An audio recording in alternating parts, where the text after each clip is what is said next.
ക്ലാസ്സിലെ ഒന്നാമത്തെ ചാപ്റ്ററായ സമാന്തര ശ്രേണികൾ എന്ന പാഠത്തിലെ 18ാമത്തെ പേജിലുള്ള രണ്ടാമത്തെ ക്വസ്റ്റ്യൻ ആണ് നോക്കുന്നത്. ക്വസ്റ്റ്യൻ എന്താണ്? ഈ ചിത്രങ്ങൾ നോക്കൂ. ചിത്രങ്ങൾ കണ്ടല്ലോ. ഇങ്ങനെ തുടർന്നാൽ കിട്ടുന്ന ചിത്രങ്ങളിലെ നിറം കൊടുത്ത ചെറു സമചതുരങ്ങളുടെ എണ്ണം സമാന്തര ശ്രേണിയാണോ? എന്തുകൊണ്ട്? അപ്പൊ ഈ ചെറു സമചതുരങ്ങളുടെ എണ്ണം ഒരു ശ്രേണിയായിട്ട് എഴുതിയാൽ അതൊരു സമാന്തര ശ്രേണിയാണോ എന്ന് കണ്ടുപിടിക്കണം. അത് എന്തുകൊണ്ട് സമാന്തര ശ്രേണിയായി എന്നുള്ളതും എഴുതണം. അപ്പൊ ഇവിടുത്തെ ചിത്രം നമുക്ക് നോക്കാം. ചിത്രത്തിലെ ആദ്യത്തെ ചതുരത്തിൽ എത്ര നിറം കൊടുത്ത ചതുരമുണ്ട്? ഇതാണ് നിറം കൊടുത്ത ചതുരങ്ങൾ. എത്ര എണ്ണമുണ്ട്? ഇവിടെ 3, ഇവിടെ 3, 3, 3, 6, 7, 8 ചതുരങ്ങളുണ്ട് അല്ലെ? ഈ ചിത്രത്തിൽ മൊത്തം 8 ചതുരങ്ങളുണ്ട്. അത് ഞാൻ ഇവിടെ എഴുതി. സ്റ്റെപ്പ് എങ്ങനെയാണ്? ചിത്രത്തിലെ സമചതുരങ്ങളുടെ എണ്ണത്തിന്റെ ശ്രേണി സമം എന്താണ്? ആദ്യത്തേതിലുള്ള സമചതുരങ്ങളുടെ എണ്ണം 8. ഇനി ഇവിടെയാണെങ്കിലോ ഈ ഒരു സൈഡിൽ എത്ര ഉണ്ട്? 1, 2, 3, 4. ഇവിടെ 4, ഇവിടെ 4, 4, 4, 8, 8, 2, 10, 10, 2, 12. അപ്പൊ ഇവിടെ 12 സമചതുരങ്ങൾ.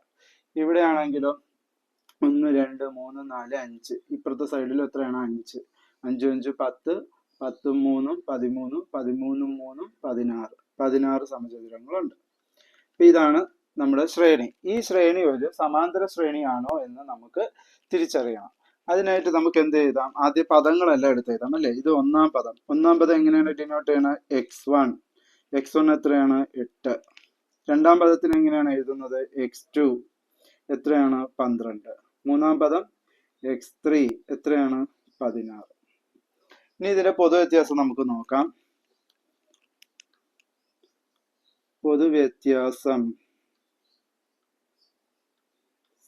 പൊതുവ്യത്യാസത്തിന് എന്താണ് ഡിനോട്ട് ചെയ്യുന്നത്? ഡി.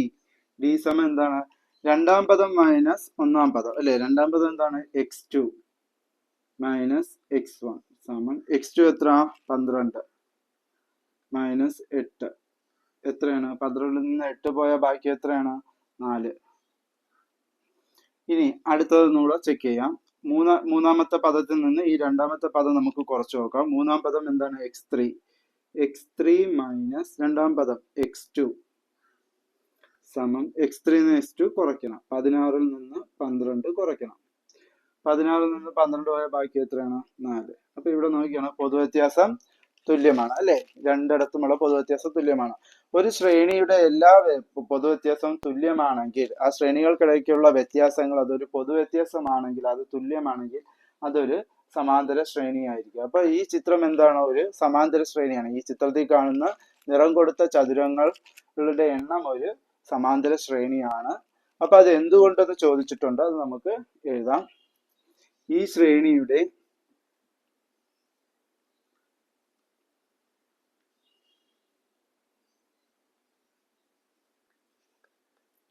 പൊതുവ്യത്യാസം തുല്യമാണ്. അതുകൊണ്ടാണ് നമ്മൾ ഈ ശ്രേണിയെ സമാന്തര ശ്രേണി എന്ന് പറഞ്ഞത്. എളുപ്പമാണ്. നിങ്ങൾക്ക് ഇത് മനസ്സിലായെന്ന് വിചാരിക്കുന്നു. അടുത്ത മൂന്നാമത്തെ ചോദ്യത്തിലേക്ക് നമുക്ക് പോകാം. നമുക്ക് മൂന്നാമത്തെ ചോദ്യത്തിലേക്ക് കടക്കാം. മൂന്നാമത്തെ ചോദ്യം എന്താണ് പറയണം? ചുവടെയുള്ള ചിത്രങ്ങൾ നോക്കുക. ചിത്രങ്ങൾ കണ്ടല്ലോ. അതില് 3 സെറ്റ് ക്വസ്റ്റ്യൻസ് ഉണ്ട്, സബ്സെറ്റ് ക്വസ്റ്റ്യൻസ് ഉണ്ട്. അതിൽ ഒന്നാമത്തെ സബ് ക്വസ്റ്റ്യൻ എന്ന് പറയുന്നത് ഓരോ ചതുരത്തിലും എത്ര ചെറിയ സമചതുരങ്ങൾ ഉണ്ട്? ഈ പറയുന്ന ഓരോ ചതുരത്തിലും എത്ര ചെറിയ സമചതുരങ്ങൾ ഉണ്ട് അത് കണ്ടുപിടിക്കണം. ഇങ്ങനെ തുടർന്നാൽ കിട്ടുന്ന ഓരോ ശ്രേണിയും സമാന്തര ശ്രേണിയാണോ?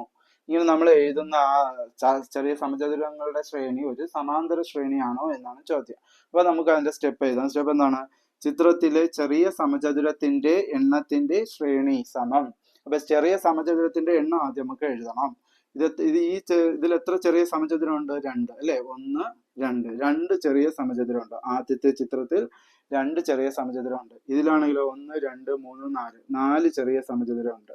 ഇവിടെയാണെങ്കിലോ 1, 2, 3, 3, 3, 6. ഇവിടെയോ 1, 2, 3, 4. 4, 4, 8. ഇങ്ങനെ പോകുന്ന ഒരു ശ്രേണിയാണ് ചെറിയ സമചതുരത്തിന്റെ ശ്രേണി. ഇതൊരു സമാന്തര ശ്രേണിയാണോ എന്നാണ് ചോദ്യം. അപ്പൊ സമാന്തര ശ്രേണി അറിയണമെങ്കിൽ നമുക്ക് ഇതിന്റെ പദങ്ങളൊക്കെ ആദ്യം എടുത്തെഴുതാം.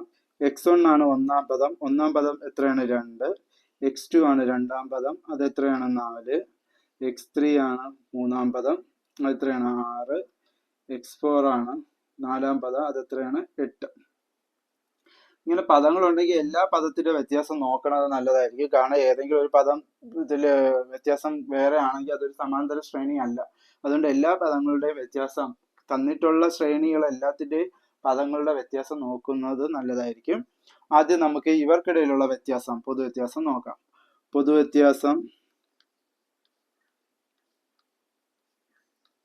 പൊതുവ്യത്യാസത്തിന് എന്താണ് നമ്മൾ ഡിനോട്ട് ചെയ്യുന്നത്? ഡി ആണ് ഡിനോട്ട് ചെയ്യുന്നത്. ഡി x2 മൈനസ് x1, രണ്ടാം പദം മൈനസ് ഒന്നാം പദം.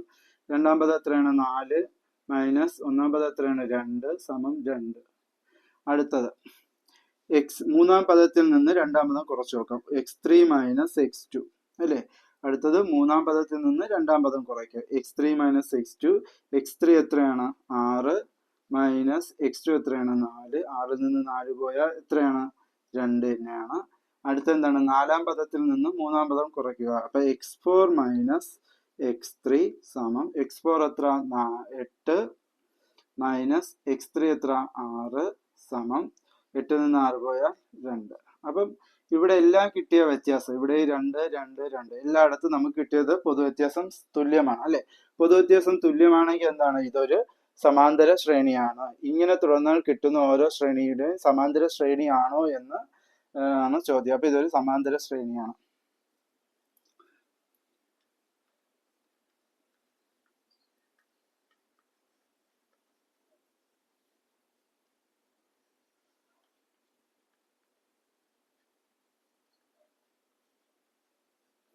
ഇതൊരു സമാന്തര ശ്രേണി ആകുന്നു. അപ്പൊ എളുപ്പമാണ്. ഇനി നമുക്ക് ഇതിന്റെ രണ്ടാമത്തെ സബ് ക്വസ്റ്റ്യൻ നോക്കാം. രണ്ടാമത്തെ സബ് ക്വസ്റ്റ്യൻ എന്താണ് പറയുന്നത്? എത്ര വലിയ സമചതുരങ്ങളുണ്ട്? വലിയ സമചതുരങ്ങൾ, ഇതൊക്കെ ചെറിയ സമചതുരങ്ങളാണ്. ഇതിൽ വലുതായിട്ടുള്ള സമചതുരങ്ങൾ എത്ര എണ്ണം ഉണ്ട് എന്നുള്ളതാണ് ചോദ്യം.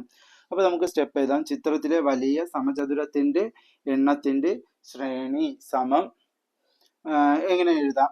ഇവിടെയാണെങ്കിലോ ഇതൊരു സമചതുരമല്ല, ചതുരമാണ്. ചതുരം എന്ന് വെച്ചാൽ എന്താണ്? നീളവും വീതിയും തുല്യമല്ലാത്തതിനെയാണ് നമ്മൾ എന്ന് വിളിക്കണം? ചതുരം എന്ന് വിളിക്കണം.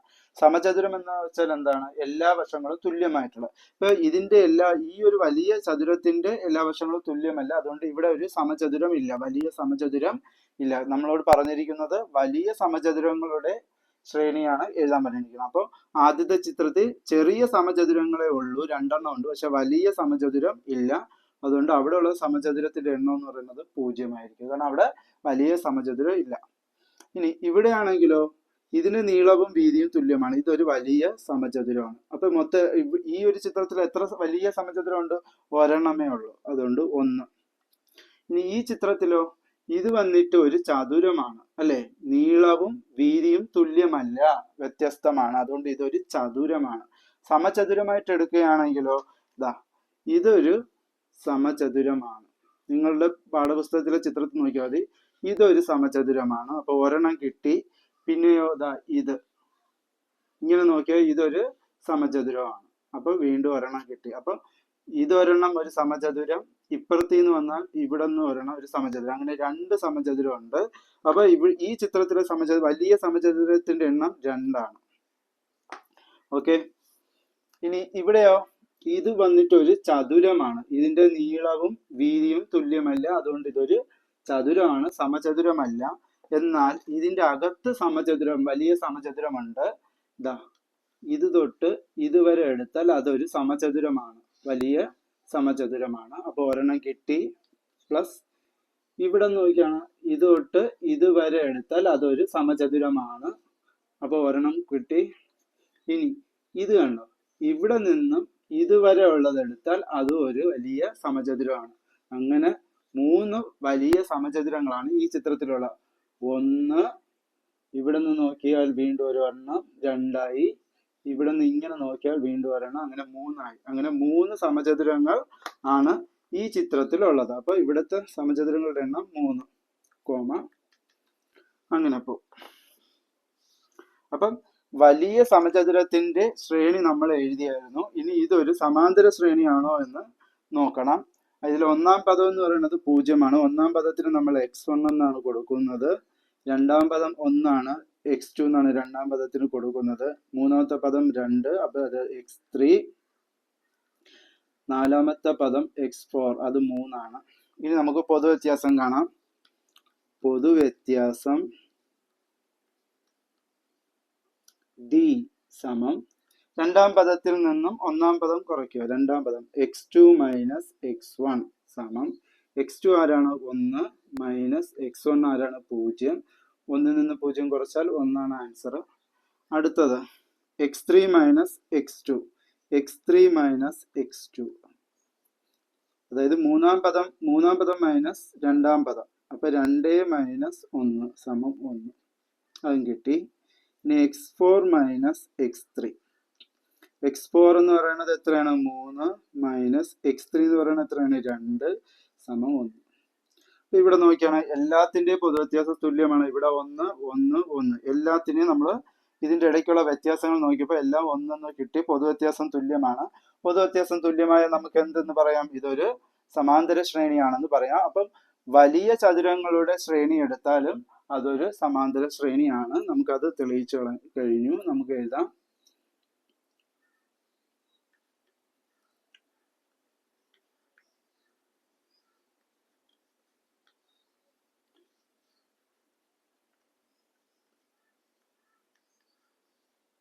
വലിയ ചതുരങ്ങളുടെ ശ്രേണി ഒരു സമാന്തര ശ്രേണിയാണ്.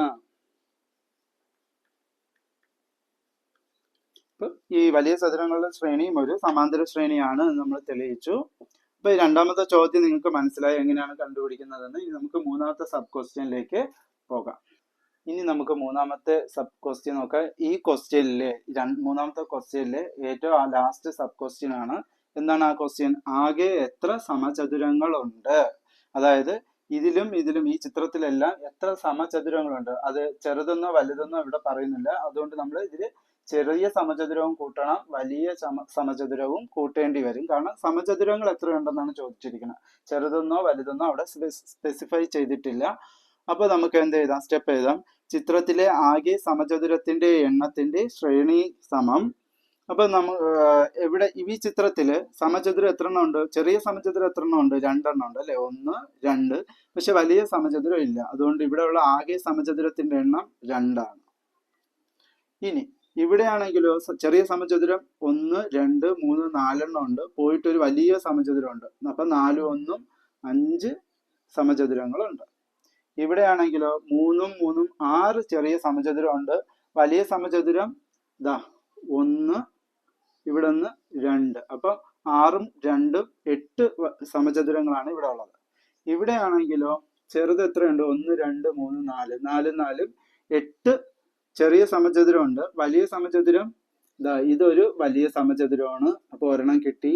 പ്ലസ് ഇവിടെ നിന്ന് നോക്കിയാൽ ഇതൊരു വലിയ സമചതുരമാണ്, അതൊരെണ്ണം കിട്ടി. പിന്നെ ഈ നടുക്ക് നിന്ന് ഇങ്ങനെ നോക്കിയാൽ ഒരു വലിയ സമചതുരം ഉണ്ട്. അങ്ങനെ 3. അപ്പൊ 8 1 9 10 11 സമചതുരങ്ങളാണ് ഈ ചിത്രത്തിലുള്ളത്. അപ്പൊ സമചതുരങ്ങളെല്ലാം നമ്മൾ വലുതും ചെറുതും എല്ലാം എണ്ണി ശ്രേണിയാക്കി എഴുതി. ഇനി ഈ ശ്രേണി ഒരു സമാന്തര ശ്രേണിയാണോ എന്ന് നോക്കാം. ഒന്നാം പദത്തിൽ നമ്മൾ എങ്ങനെയാണ് എഴുതുന്നത്? x1 സമം 2, രണ്ടാമത്തെ പദം x2 സമം ഇവിടെ 5, x3 മൂന്നാമത്തെ പദം സമം ഈ 8, നാലാമത്തെ പദം x4 സമം 11. പദങ്ങൾ എടുത്ത് എഴുതി. ഇനി പൊതുവ്യത്യാസം കാണാം.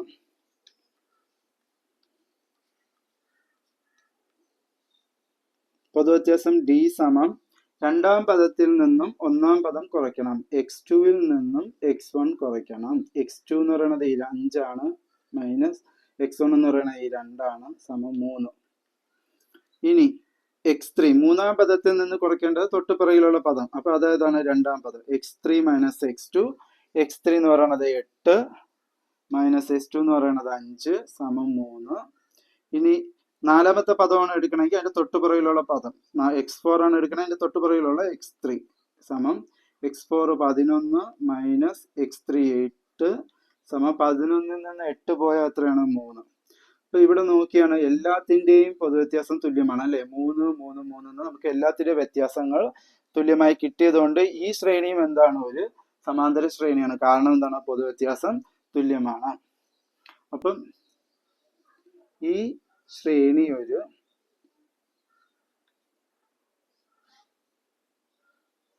സമാന്തര ശ്രേണിയാകുന്നു.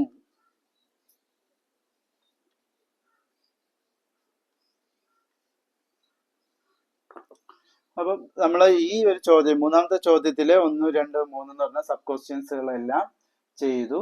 ഈ ചോദ്യം നിങ്ങൾക്ക് മനസ്സിലായെന്ന് വിചാരിക്കുന്നു. എളുപ്പമാണ്. എല്ലാവർക്കും നന്ദി.